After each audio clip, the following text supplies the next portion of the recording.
Non. Donc j'appelle Gilles pour la réponse aux interventions des syndicats.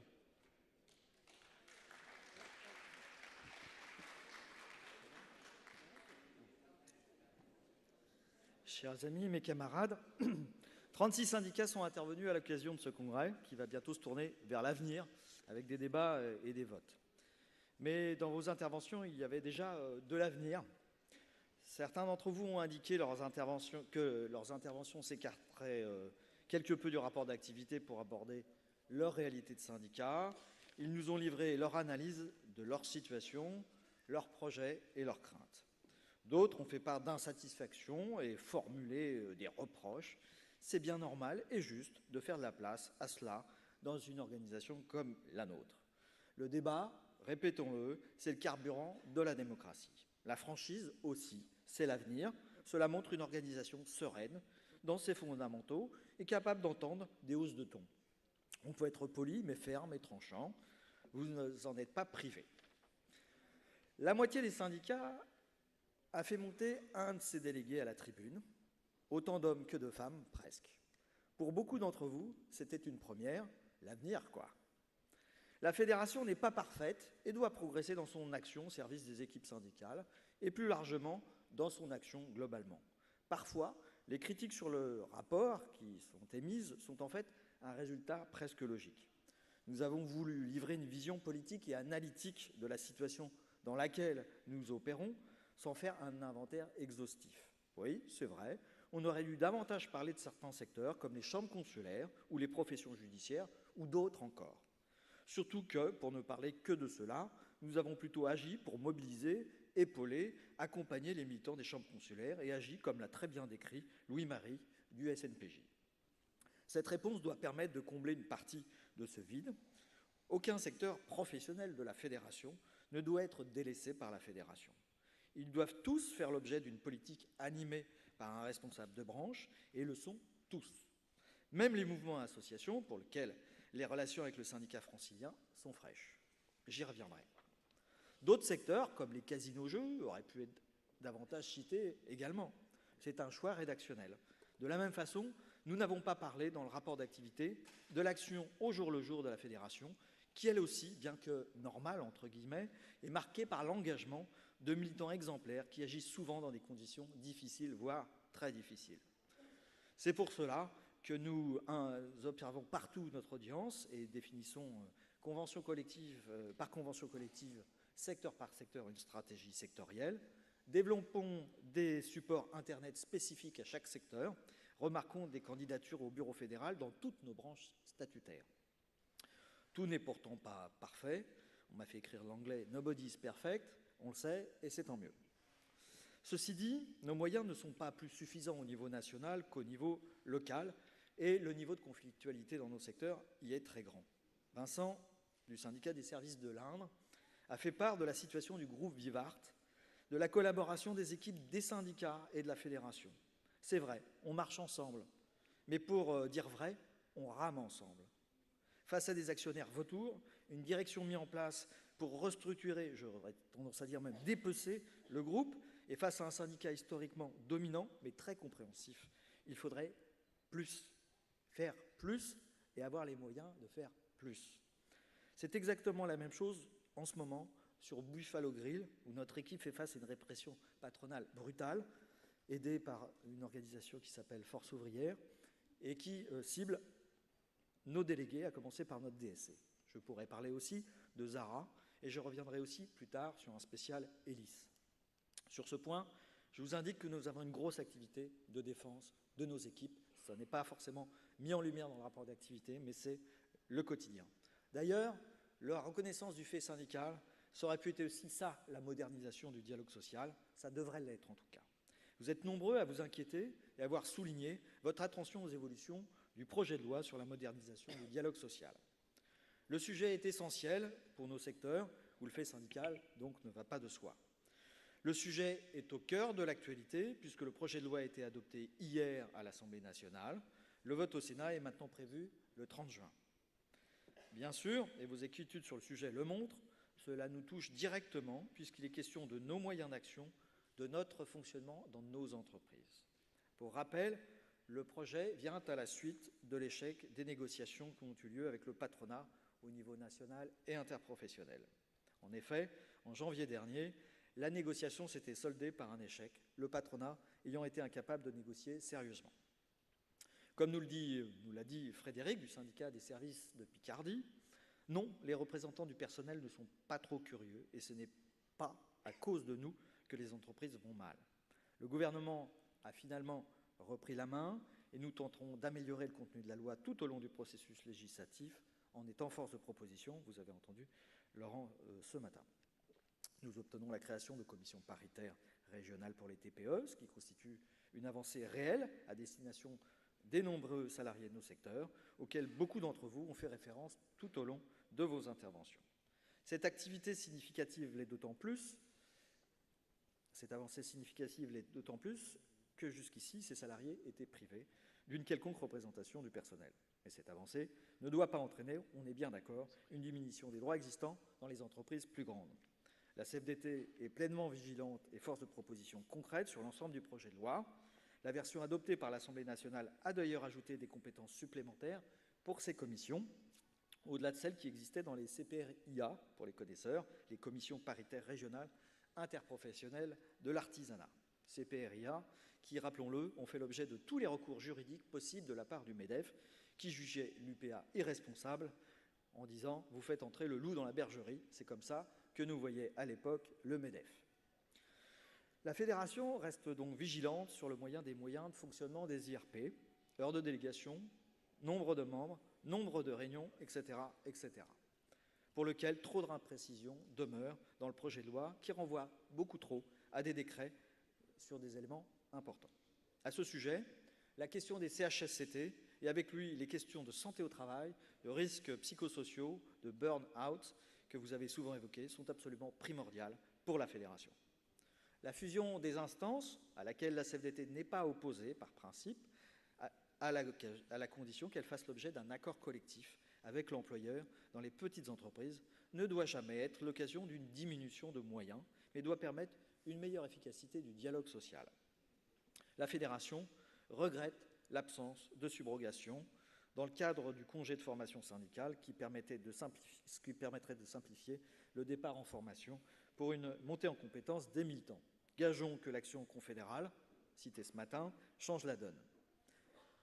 Certains ont loué l'aide fournie par les supports de la fédération, 10 points et autres livrets.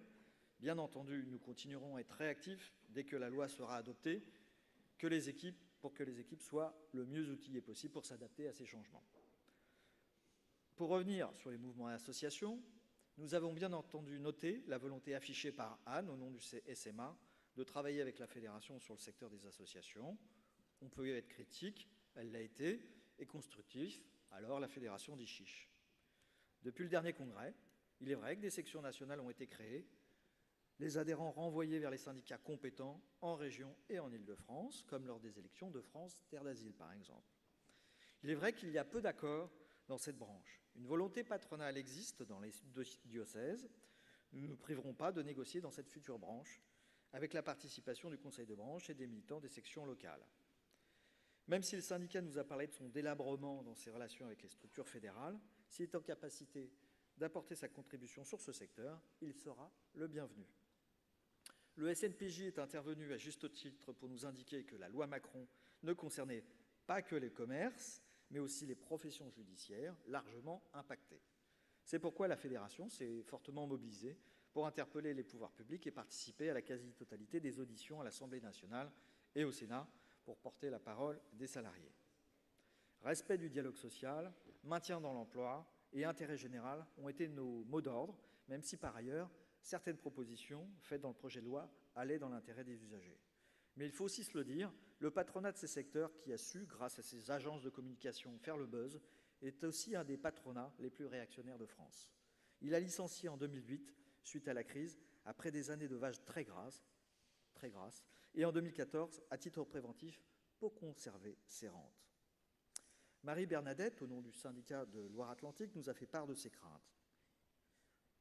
Ce syndicat estime que le travail envisagé avec des associations, notamment d'assistantes maternelles, ne permet permettra pas de se développer dans ce secteur particulier du particulier employeur. La crainte n'évitant pas le danger, nous continuerons à œuvrer pour qu'un maximum d'assistantes maternelles puissent nous rejoindre directement, car ce n'est pas parce qu'on travaille en dehors de toute entreprise qu'on n'a pas le droit de rencontrer la CFDT, service, et cela même si on est investi dans le mouvement associatif. Dans le secteur du salarié du particulier employeur, comme l'a rappelé le SSPE, nous restons dans l'attente de la ratification de la Convention 189 de l'OIT sur le travail domestique par la France. La Fédération des services a déjà interpellé le ministère, elle le refera, tant que cette convention essentielle pour des milliers de travailleurs domestiques dans le monde, des millions même, ne sera pas ratifiée, car il est question ici de droits fondamentaux. Concernant la sous-traitance, et notamment la propreté, comme l'a indiqué Saba du SFP, la lutte contre la précarité et les temps partiels imposés reste un combat d'actualité. Les 24 heures minimum, la CFDT les a voulu, la CFDT Service les a voulu, elle continuera donc de les défendre. Le contournement de l'annexe 7 de la convention collective par les entreprises ou les collectivités locales reste aussi malheureusement d'actualité. En effet, il est courant que les entreprises, lors de renouvellement de marché, fassent appel à des entreprises d'insertion pour de bonnes intentions, embaucher des personnes en situation de handicap et ainsi remplir ses obligations légales en la matière, comme nous l'avons connu dans la Tour Totale, par exemple, à La Défense. Ou pour de très mauvaises raisons, c'est-à-dire uniquement financières, ça coûte moins cher. Nous devons continuer à sensibiliser les équipes de l'entreprise donneuse d'ordre sur les difficultés, voire les drames, découlant de ces appels d'offres basés sur le moins-disant social. Comme nous devons continuer à sensibiliser les équipes à l'utilisation de la BDU pour suivre la sous-traitance. Sur les chambres consulaires, que ce soit pour les professions judiciaires avec la loi Macron ou les professions des CCI et des CEMA avec la loi de finances, les décisions gouvernementales impactent immédiatement les emplois. L'anticipation est courte dans ces moments, limitée à l'espace du projet de loi, mais la réflexion sur l'avenir, elle, l'est toujours. Laurence et Gilles, nous sommes entièrement d'accord avec vous pour que les salariés des chambres consulaires ne soient pas la seule variable d'ajustement des décisions gouvernementales. Aussi, dans un paysage qui se redessine autour des régions, dont les compétences sur l'économie et la formation vont se confirmer et se renforcer, il est important que l'ensemble des acteurs, que sont les futurs conseils régionaux, les CCI et les SMA, organisent ensemble les services pour la collectivité, où les salariés des différentes structures trouvent toute leur place, afin que personne ne fasse les frais des transferts de compétences. Dans certaines branches, nous sommes en effet confrontés à un refus patronal de négocier des conventions collectives. Le syndicat HTR Île-de-France a cité à juste titre celle de la restauration collective. Ce secteur est dominé par quelques majors, grandes entreprises, voire de grands groupes multi-activités qui ne veulent pas que la convention collective évolue et que des garanties collectives soient négociées au niveau de la branche. Ces majors s'accordent au sein de la principale organisation patronale et privilégient la négociation d'entreprise. Encore aujourd'hui, il n'existe ni prévoyance ni complémentaire frais de santé dans la convention collective. Pourtant, s'il s'agit d'un domaine d'activité dont la spécificité, partagée avec quelques autres, comme la propreté, la prévention, sécurité, se caractérise par la passation de marché, les salariés sont donc susceptibles de changer d'employeur sans changer de travail. L'existence de garanties collectives et de systèmes mutualisés au niveau des branches se justifie alors pleinement. Mais ce n'est pas le raisonnement du patronat. C'est l'occasion de dire que nous avons organisé 2 réunions sectorielles en 2013 et en 2014, réunissant plusieurs dizaines de militants de la restauration collective. L'objectif était double, favoriser l'échange d'informations entre les grandes coordinations et alimenter un cahier revendicatif pour se différencier ensemble des autres organisations.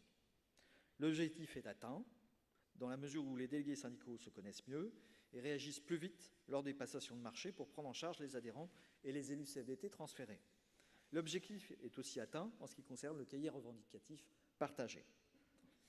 Mais le patronat, lui, n'a toujours pas évolué et les résultats sont maigres dans la branche. Nous devons poursuivre les ateliers thématiques en sectoriel pour créer au moins, au niveau des majors, des revendications communes afin, petit à petit, que nos orientations s'imposent dans les négociations. Dans la branche de la restauration rapide, en revanche, la négociation a produit des accords. Le syndicat Hôtellerie, Tourisme et Île-de-France, Restauration, Île-de-France, a considéré dans son intervention que celui sur les 24 heures ne constitue pas une réelle avancée. C'est peut-être un peu trop tôt pour en juger. Nous avons besoin de quantifier le nombre de salariés à 22 heures ou moins qui se sont vus proposer un contrat 24 heures, qui est maintenant la base contrat sans dérogation, autre que celle prévue par la loi. En outre, plusieurs dispositions conventionnelles ont été améliorées, telles la prime de coupure. Les entreprises de la restauration rapide, rappelons-le, sont en majorité des TPE. La convention collective constitue un filet de sécurité indispensable pour les salariés. À nous de dire aux salariés des petites entreprises en général et des franchisés en particulier que la CFDT négocie des droits qui méritent d'exister dans la convention collective. D'autant plus, comme le dit justement le syndicat du Var, qu'il est compliqué d'organiser la représentation syndicale dans les entreprises franchisées. Ce sera d'ailleurs notre premier débat d'amendement de la résolution. Nous partageons en partie l'analyse du syndicat HTR, Île-de-France, sur les assises du tourisme. Elles ont été lancées en novembre 2013 par Sylvia Pinel, ministre du Commerce, de l'Artisanat et du Tourisme dans le gouvernement Ayrault. Elles font suite au rapport Noguet, le tourisme filière d'avenir, développer l'emploi dans le tourisme. Suite au gouvernement Valls, le tourisme a été partagé officiellement entre deux ministères et a été en réalité capté par Laurent Fabius, qui a soldé les assises du tourisme. Le résultat espéré n'était pas au rendez-vous.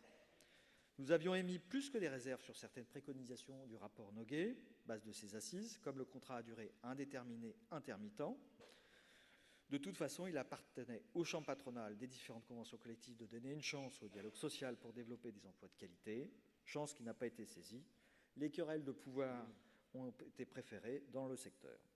La création d'une filière tourisme a été annoncée à la veille du congrès confédéral CFDT, dont l'avant-projet de résolution précise que les stratégies de filière permettent d'anticiper les mutations, de donner de la visibilité à long terme et de prendre en compte les évolutions de métiers, des compétences et des qualifications.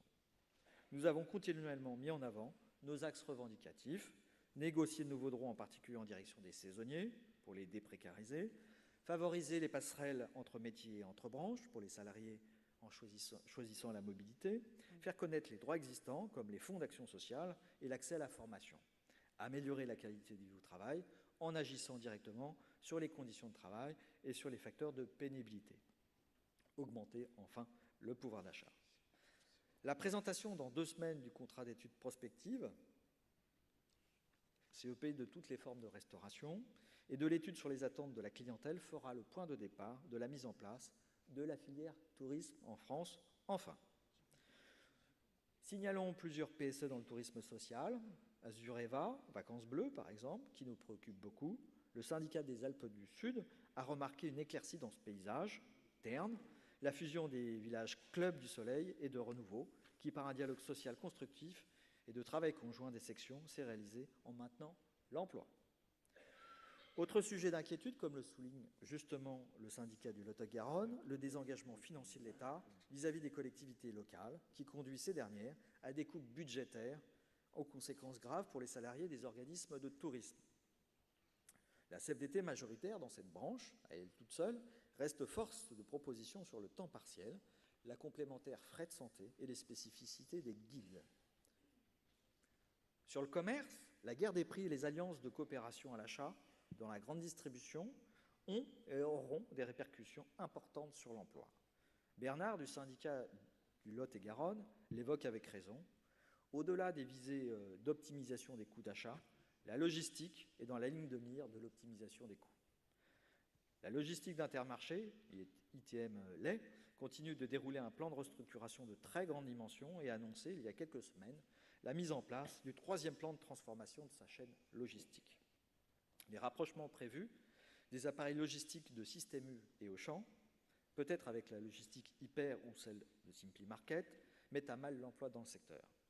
De plus, l'automatisation, encore plus que la mécanisation, allège les grands de la distribution, même si pour ces mises en œuvre, il faut être en mesure de réaliser d'importants investissements financiers.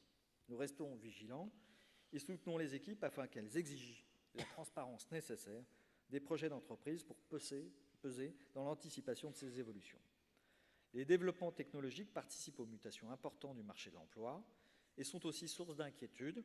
Commandes vocales, gilets électroniques nécessitent que nos IRP utilisent à chaque fois que c'est possible le recours à l'expertise afin d'étudier les répercussions de ces outils de travail sur la santé des salariés. La situation dans la logistique nécessite aussi ainsi que nous l'avons dernièrement annoncé, l'organisation d'un collectif des militants issus de la logistique afin d'organiser nos réponses et nos stratégies syndicales. Le spécial est lisse.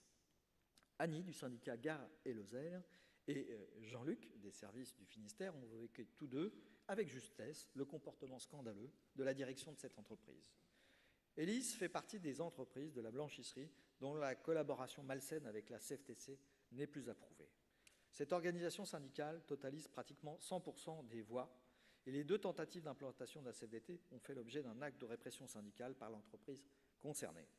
Pourtant, suite à la saisine du ministère du Travail par la Fédération, saisine qui visait à dénoncer les pratiques discriminatoires d'Hélice, cette dernière s'est empressée de retirer la demande de cotation en bourse de son action.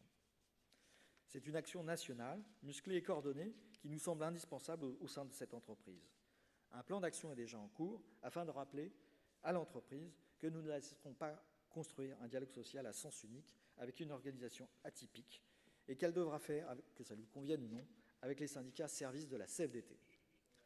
Pour la petite histoire, rappelons aussi que la Fédération des services n'utilise pas les services de cette entreprise, qui est par ailleurs un marché au sein de la copropriété de l'immeuble Tour-Essor. En tant que copropriétaire, notre position est bien de remettre en cause le comportement et la position de cette entreprise au siège de la Fédération.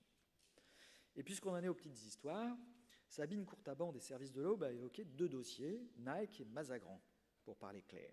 Chez Nike, Hôtel France, les magasins, la CFDT totalise bien 100% des voix au premier tour des élections professionnelles et la section syndicale est en plein développement. Nous n'avions pas d'informations en revanche sur la présence d'une éventuelle section CFDT et ses éventuels résultats au siège qui se trouve dans l'Aube, qui ne dépend pas du périmètre fédéral. Si l'éventuelle section locale a obtenu 10%, c'est tant mieux, mais il leur reste effectivement du chemin à faire. Sabine est intervenue afin de dénoncer le manque de soutien de la fédération auprès d'une DSC, d'une franchise de la distribution. Nous en avons déjà parlé ensemble et effectivement, nous ne sommes pas d'accord pour être le ciel qui aide. Nous sommes une fédération qui aide, mais en retour, qui a des exigences vis-à-vis des sections nationales qui sont gérées par la fédération. Nous déplorons aussi le départ de la DSC concernée, suite à une rupture conventionnelle, qui était en difficulté sur nos règles de prise en charge financière et malgré nos mises en garde sur la question. La logique de développement du syndicat de l'Aube est parfaitement respectable, nous comprenons ce qu'il nous dit, mais nos règles en matière de transparence financière s'imposent. Les franchisés ne sont pas les seuls, d'ailleurs, à tenter d'échapper à leurs obligations et à la mise en place du dialogue social. Dans le Sud, ainsi que l'a signalé Luc du syndicat AGMT, Casino ne semble pas pressé de faire reconnaître une UES qui couvre des dizaines de magasins à enseigne Leader Price. L'enseigne a même changé de forme juridique des entreprises concernées afin de tenter de noyer le poisson.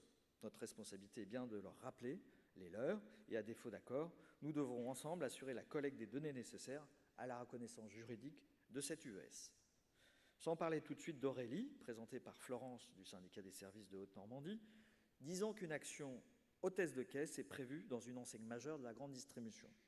Un rassemblement de 70 hôtesses de caisse, militantes CFDT, aura lieu le 18 juin prochain.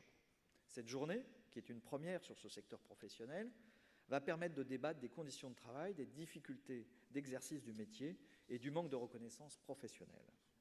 Cette journée ne restera pas lettre morte, car les contrats précaires, temps partiel subi, horaires décalés, travail de nuit doivent être combattus, comme nous l'avons toujours fait au sein de la Fédération. L'intervention du syndicat Acutex Alsace, dénonçant le non-respect de l'engagement de la Fédération des services pris en 2007, n'est pas une surprise pour ceux qui savent le peu d'enthousiasme que ce projet suscitait à l'époque dans ce syndicat. Nous ne sommes manifestement toujours pas en accord après 2 mandats. Le rapprochement d'Acutex sur le pôle commerce a été fait afin de relier les 2 synergies, la production et la vente. Il est au cœur du projet de regroupement initial. Il ne s'est jamais agi de faire du bord à bord, mais de marier les cultures professionnelles et syndicales. Oui, la Fédération des services est l'héritière de la culture ouvrière, transmise par les salariés des entreprises textiles, des cuirs et peaux. Nous voulons porter cette culture aussi. La force de l'intervention de la jeune Céline montre que nous ne le faisons pas assez savoir. Pour autant, nous ne pouvons que nous féliciter du choix confédéral de nous adjoindre des camarades d'Acutex. Nous bénéficions tous les jours de l'expérience des militants des industries textiles sur les plans sociaux. 3 permanents fédéraux viennent d'Acutex, un sur le pôle, commerce Acutex, et 2 sur d'autres fonctions, sans que cela pose question. Lorsque des accords nationaux sont soumis à signature, les négociateurs de branche sont systématiquement consultés, conformément à nos règles de fonctionnement interne. Ces règles sont les mêmes sur tous les pôles professionnels. Les équipes de négociation sont, sur Acutex, comme ailleurs, constituées en priorité de militants du secteur.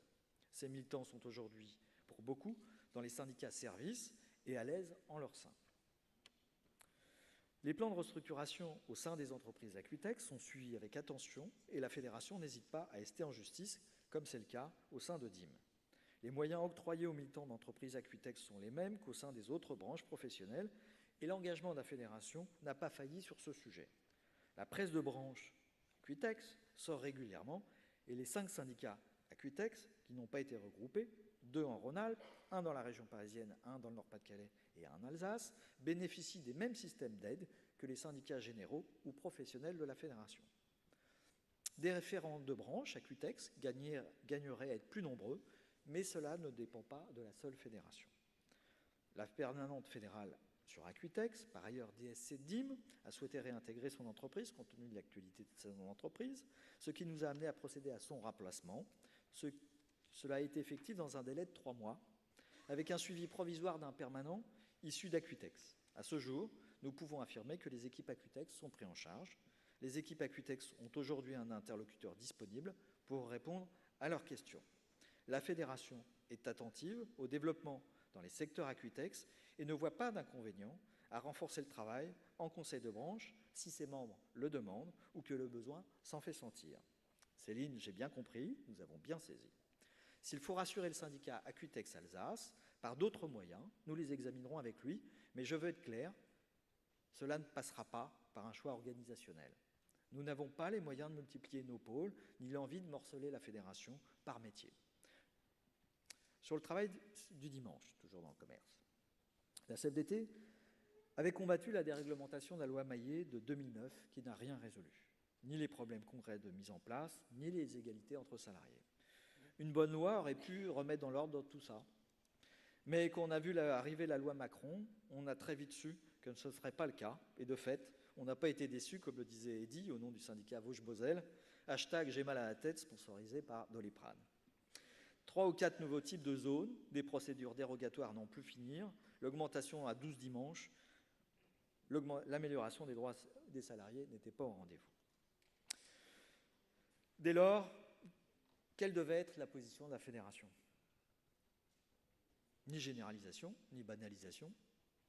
Ce n'est qu'un slogan, d'accord, mais il résume bien l'objectif qui est celui des militants CFDT. Oui, le travail du dimanche existe, sans parler des services publics, nos lieux culturels, nos cafés, nos cinémas sont souvent ouverts le dimanche, et bien peu de gens défendent, y compris parmi les salariés des champs concernés, qu'il en soit autrement. Mais nous disons que si cela s'explique dans certains secteurs, cela n'a pas vocation à exister dans l'essentiel de l'activité économique, c'est le refus de la généralisation. Et nous disons que là où ça peut exister, des salariés doivent recevoir des compensations en termes de repos, de rémunération, de carrière, bref, qu'à condition que de travail exceptionnel, rémunération et avantages exceptionnels, c'est le refus de la banalisation. Partant de là, la Fédération des services a construit son contre-projet à la loi Macron. Ses grands principes étaient simples.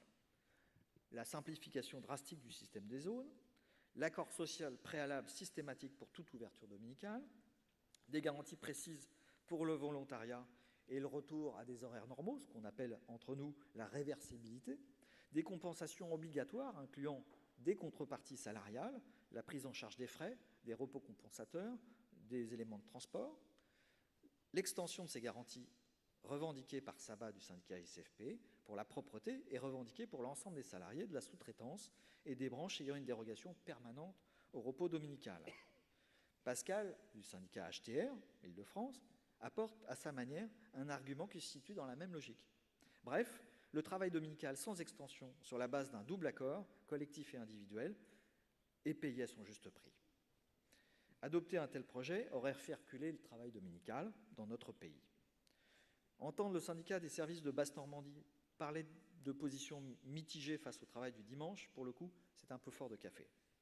Nous avons obtenu certaines avancées sur l'accord collectif obligatoire, sur les compensations salariales, sur la prise en compte des salariés des petites entreprises, des majorations sectorielles, en grande surface notamment. Nous n'avons pas, je le dis ici nettement, à rougir de notre bilan.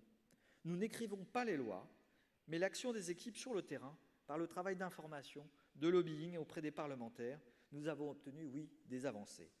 Il reste des points inacceptables dans la loi, comme les 12 dimanches. L'amendement pour le commerce des biens culturels, qu'Isabelle du syndicat des services de l'Isère a évoqué, est une catastrophe. On devrait l'appeler amendement anti-librairie plutôt qu'amendement FNAC, parce que c'est son patron qui a organisé le lobbying. Rappelons-le, les librairies bénéficient, elles, d'une dérogation permanente. Mais le combat parlementaire n'est pas fini, et après le combat parlementaire, notre boulot de syndicaliste ne fait que commencer. Ce que nous n'avons pas obtenu à l'Assemblée, nous irons l'arracher dans les accords collectifs désormais incontournables. Quelle que soit l'évolution du droit, personne ici n'assumera la politique de la chaise vide quand il s'agira de défendre les intérêts des salariés. Qui renoncerait à les accompagner sous prétexte que la loi est mauvaise? Qui refusait de se battre pour leur apporter toujours les meilleures conditions de travail? Le socle est connu, c'est le projet porté par la CDT à l'occasion de ce débat. Nous le partageons tous et sur cette base que nous nous battrons pour améliorer les conditions de travail des salariés concernés. Sans faux semblants, ni faux procès, et en gardant notre cap, ni généralisation, ni banalisation du travail du dimanche. Vous avez été plusieurs, comme Maria des Services du Limousin, à appeler à la cohérence et à l'acceptation des positions adoptées majoritairement. Anticipation, emploi, reconnaissance. Pendant cette mandature, et vous êtes nombreux à nous avoir fait part, l'emploi a été mis à mal dans nos secteurs. Et nous ne nous faisions pas d'illusions, il le sera encore pendant la mandature à venir. Comme le dit Catherine du syndicat Commerce des Yvelines, notre rôle est bien d'accompagner les salariés pour les aider à franchir les étapes des évolutions inhérentes à la vie des entreprises ou engendrées par des stratégies économiques au profit des actionnaires. La fédération, à travers les guides, les formations syndicales, les accompagnements des sections nationales en PSE et l'appropriation de la BDU avec l'aide des experts, a tenté de tout mettre en œuvre pour que l'anticipation de ces mutations économiques et des mutations du travail permette aux salariés de franchir ces étapes sans trop de mal. Les négociations autour des classifications a également permis de faire le point sur les emplois en tension, ceux en fin de vie et ceux en émergence. C'est entre autres un des objectifs de la négociation en cours dans la branche organisme de tourisme. Nous devons être encore plus actifs sur l'anticipation de ces évolutions à travers une implication de plus en plus importante dans les observatoires prospectifs des emplois et des compétences face à un patronat qui est loin d'être prêt à négocier et surtout à partager ses visions sur ces sujets. Oui, Manolo des services du Pays Basque nous a montré comment une branche, celle du travail temporaire, a tout mis en œuvre pour que les salariés de ce secteur, les intérimaires, puissent dépasser la précarité dans laquelle les contraint leur statut vers une reconnaissance à travers l'accompagnement des parcours professionnels. Le travail fait en branche ne peut cependant, à lui seul, résoudre tout. Il est nécessaire que les équipes d'entreprise prennent le relais pour faire vivre les commissions formation et la négociation sur la formation professionnelle et la gestion prévisionnelle des emplois et des compétences. L'emploi, c'est aussi des territoires économiques et sociaux. Il est donc essentiel que les branches s'interrogent sur l'évolution des emplois sur les territoires économiques.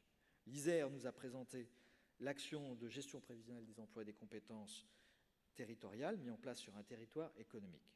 Il s'agit de voir comment tout secteur professionnel confondu, les acteurs économiques, sociaux, politiques d'un territoire réfléchissent ensemble à l'organisation de la veille autour de l'évolution des emplois, le glissement des salariés, des entreprises en difficulté ou en réorganisation vers d'autres entreprises, d'autres métiers. La fédération accompagne toutes les équipes et syndicats qui le souhaitent dans l'appropriation et la négociation de la formation professionnelle continue et de la GPEC.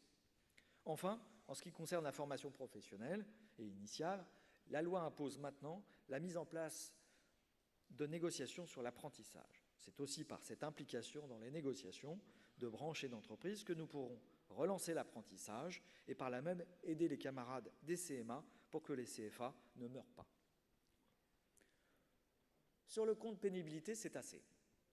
C'est la deuxième fois que Manuel Valls cède au patronat un report de la pleine application des comptes de pénibilité. En juillet 2014, il avait ainsi repoussé à 2016 une application prévue en 2015. Cette fois, le Premier ministre accepte de donner 6 mois de délai supplémentaire aux entreprises, aux directions plutôt. Ce nouveau report concerne la mise en œuvre des 6 derniers facteurs retenus dans le compte de pénibilité. Les 4 premiers, travail de nuit, répétitif, horaire alternant ou travail en milieu hyperbare, sont déjà pris en compte depuis janvier. Sur ce dossier, c'est la fois de trop. Le gouvernement doit arrêter de céder au patronat sur la question. Laurent Berger a indiqué par voie de presse que nous étions prêts à descendre dans la rue pour défendre le droit des salariés à être reconnus lorsqu'ils sont épousés. Mes camarades, l'êtes-vous? Nous le sommes. Hein, la digestion. Ce n'est pas une posture, ce n'est pas une position tactique, c'est une question de dignité, de respect. Le patronat tergiverse pour que rien ne change. Un point, c'est tout. Et ça n'est pas de la simplification que de jouer la montre, c'est simplement refuser d'assumer ses responsabilités. Les salariés nous considèrent à juste titre comme un syndicat responsable. Alors, nous ne défilerons pas. Nous défilerons dans la rue si nécessaire. Quand on nous cherche, on nous trouve. Et dans les entreprises, ce sera pareil. La question des moyens pour les syndicats est aussi un thème récurrent de vos interventions. Pas moins de 7 syndicats l'ont évoqué à la tribune. La fédération partage beaucoup de ces constats. Manque de droit syndical, trop de journées de négociation dans les entreprises, différence de droit entre les mi-temps selon la taille des entreprises, la situation géographique. Devant ces difficultés, qui ne datent pas d'aujourd'hui, la fédération aide un grand nombre de syndicats sur les aspects développement et structuration, ou à travers des plans cofinancés entre la fédération, les syndicats, les unions régionales et la confédération. Nous savons l'étendue des besoins, bien rappelé par Sandrine du syndicat des services du Maine. L'échéance de fin décembre augmente les interrogations sur l'avenir des syndicats à partir du 1er janvier 2016, prolongée jusqu'à décembre 2016, ça a été entendu ce matin, sur leur capacité à maintenir un service aux adhérents et aux sections si l'aide au développement s'arrête. La fédération, elle, l'a toujours dit, nous maintiendrons cet effort en fonction de la taille des syndicats, du droit syndical disponible, de l'investissement des unions régionales interprofessionnelles dans les projets de financement.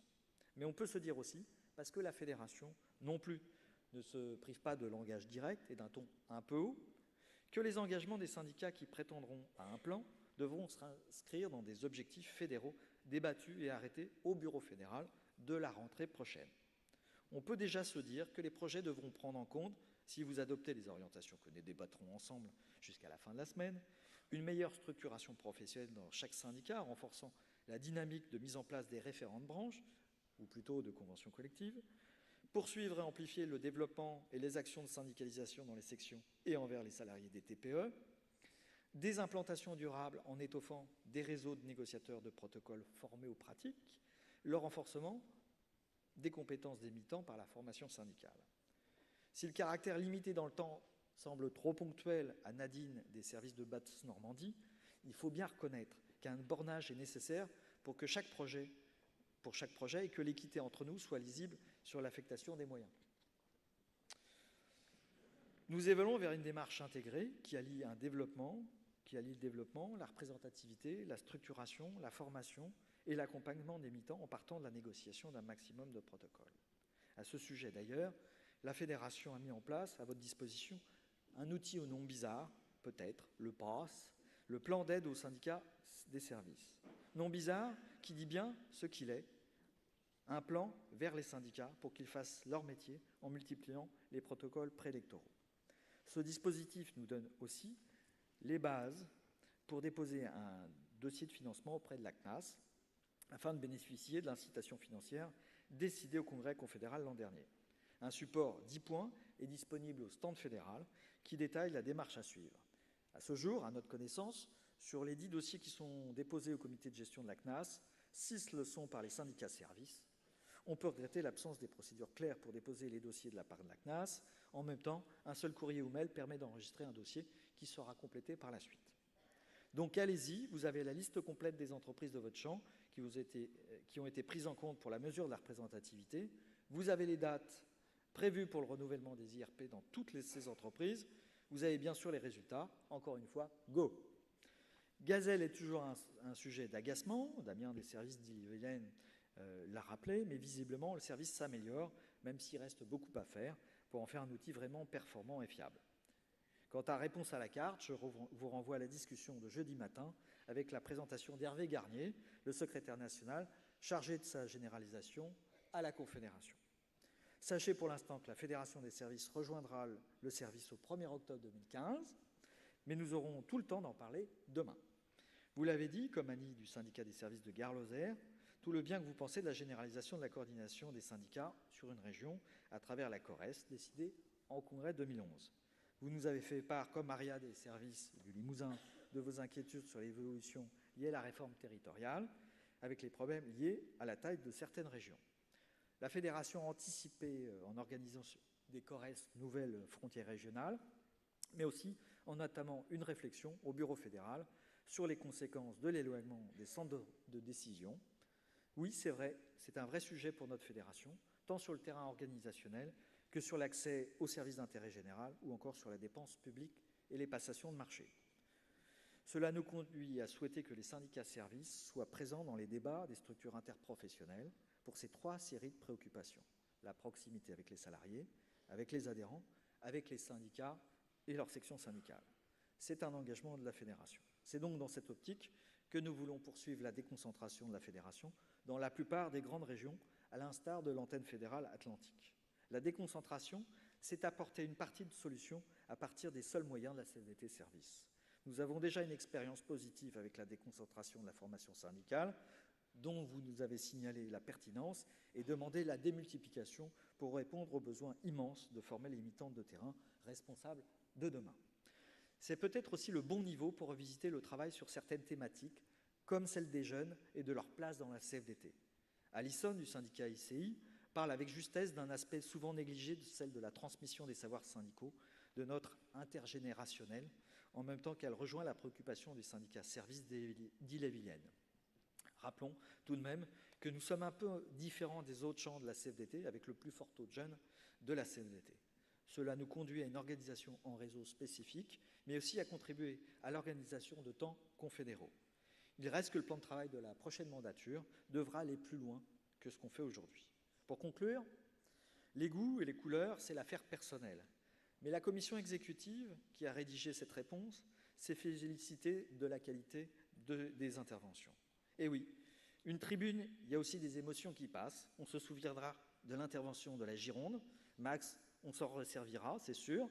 On va reparler de ça avec au moins 2 amendements au débat sur la laïcité et le Front National. Mais la qualité de ton argumentation prend date. Premier juré, Florence, on va changer la vie d'Aurélie et d'autres aux prénoms différents. On va le faire ensemble, pas comme on le fait dans les films, mais comme on peut le faire en vrai, en tant que syndicaliste, c'est-à-dire en tant que travailleurs organisés pour faire valoir leurs droits et l'intérêt collectif des salariés. La réponse consiste à imaginer, pour que la vie d'Aurélie et d'autres soit meilleure, l'outil syndical dont elle a besoin. Un outil fait de syndicats efficaces, d'une fédération utile. Cet outil-là, mes camarades, il est à notre portée, c'est sûr. On ne peut pas ne pas voir le chemin parcouru sans regarder la trajectoire, où elle mène, celle de l'équipe intergénérationnelle des militants de la CFDT Service, qui construit une grande organisation, exigeante, réformiste et engagée au quotidien pour plus de justice sociale. Cette trajectoire peut être, si nous le voulons, celle d'une organisation qui, malgré l'adversité et les difficultés économiques, tente de construire un monde plus juste et plus solidaire, où les garanties sociales permettent à chacun de se bâtir un avenir. Celle de syndicats fédérés qui s'appuient sur toute la CFDT, mais aussi sur eux-mêmes pour analyser la marche de nos sociétés et qui ensemble définissent les pistes d'action, puis les mettent en œuvre. Nous venons de passer 4 années passionnantes, desquelles la CFDT Service sort renforcée, cohérente et en ordre de marche. Je vous invite à voter massivement en faveur du rapport d'activité du Bureau fédéral et je vous remercie de votre attention.